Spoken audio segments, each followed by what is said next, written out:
Hi, my name is Mary Bush. I'm an infant toddler developmental specialist, and I just came from a learning center working in a classroom with the teacher, Miss Alachi. She has a little girl in a class, initial is B, who wakes up from nap time on occasion and in the full throes of a meltdown, and she is inconsolable for quite some time. But I know that teacher is using a strategy that I would like you to please continue using it. You're fabulous. The teacher is, first, she went to this child B, the first child, and let her know it was time to wake up. And then she allowed that child to stay laying down. And she went to the other kids and woke them up first, because this teacher has wisdom. This teacher understands that little B is going to take a lot longer to adjust to the fact that nap time is over. Girl, got to get back in that chair for a snack. B needs a lot longer time to transition than the other children in the class, and the teacher is very kind and empathetic, knowing that that is what this child needs. So she also continually gave reminders of, hey B, your turn's next, it's going to be time to get up. She used loving touches to help soothe the child into being a more awake state. And then she allowed that B to be the last one to get up off the mat before she put the mat away and transitioned to the table. Now, when B was taken up off her mat, she did need to be carried. Her body was completely stiff. Her hands were over her ears. She was a bit dysregulated, and I wasn't sure if this situation was going to go north and she'd eat, or south and she'd be back into another tantrum. But I believe that B is bonded with the teacher. She kind of understands and trusts that teacher, and I think that is also helping to maintain her calm state.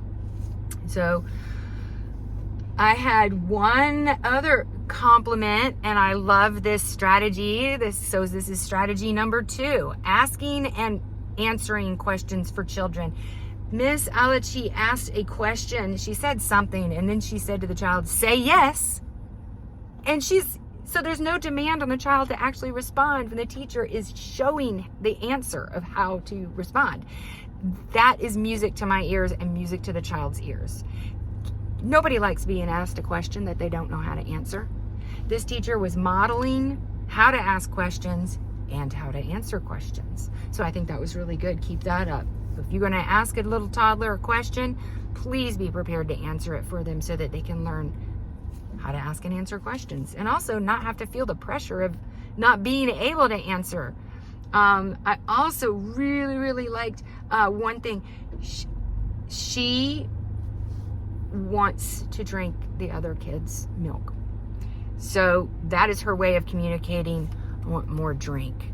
So if you see her little arm go in her reach, come right up face to face with her, model that sign, drink, you want more drink. Okay, that way she is learning that her communication is validated. Her communication, she has been heard by her teacher.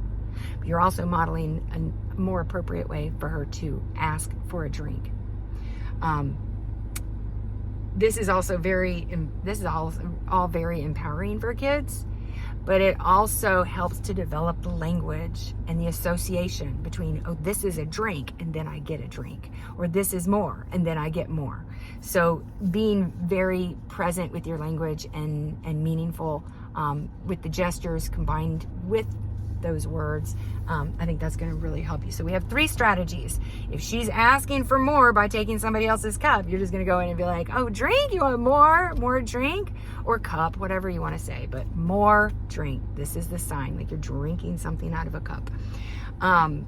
You're also going to let her be the first one you touch when waking her up from a nap, and the last one that you actually get up off the mat, and warnings in between.